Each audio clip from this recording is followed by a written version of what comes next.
The long-awaited trial in the murder of Tupac is set to begin in Las Vegas tomorrow. Dwayne "Keefe D. Davis is accused of orchestrating the 1996 shooting death of then 25-year-old rapper right on the Las Vegas Strip. He's also accused of providing the weapon that was used in the shooting. Davis has been behind bars since late 2023. He has pleaded not guilty to the murder charge. Joining us now, legal analyst Royal Oakes. Royal, thank you for being here. It has been 30 years since the death of Tupac Shakur.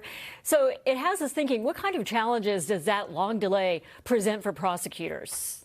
Well, Kathy and Jonathan, this is amazing. This is the ultimate cold case where the defendant is the one warming it up. The reason it's a cold case is because after the shooting in '96, nothing happened, no arrests. A decade after that, the LAPD goes to Davis and says, hey, we want you to help us with the Biggie Smalls murder. And he says, I can't help you with that, but I can tell you what happened with Tupac. And he basically confessed, but there was sort of an immunity deal.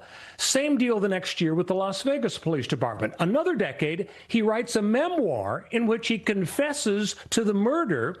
And then he says, well, I didn't write it. A ghostwriter did it. But recently he's taped in a jailhouse phone call saying to a woman, yeah, I did write it. So the challenge to the prosecution is to show to the jury that he's basically confessed 2 or 3 times. Yeah, we were going to make that point, right? It's such an interesting case because Davis, Royal, not only the defendant, in a way, he is the prosecution's star witness here. He has long claimed providing the gun used in the shooting, saying, no, I was just lying. I just wanted to make money. How exactly does the prosecution make its case to the jury here? And do you believe we will hear from Suge Knight, the only other person who was still alive from that shooting that night?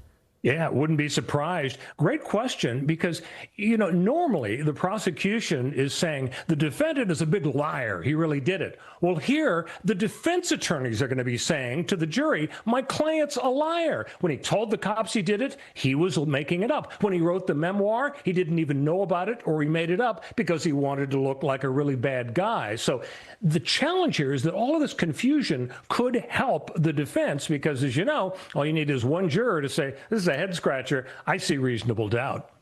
Do you think this case has legs, Royal? And what kind of evidence and testimony do you think will be key? That's the whole question. Is there going to be corroboration to this weird sort of confession in 2008 that may or may not have been protected by an immunity deal? What about the book? Will the jury believe that he confessed it in the book? Makes you think of that O.J. Simpson book from the 90s where he wrote and said, if I did it. And so without any corroboration, without any other people flipping on him, no physical evidence, the prosecution could have a tough time convincing the jury that actually he is the guy.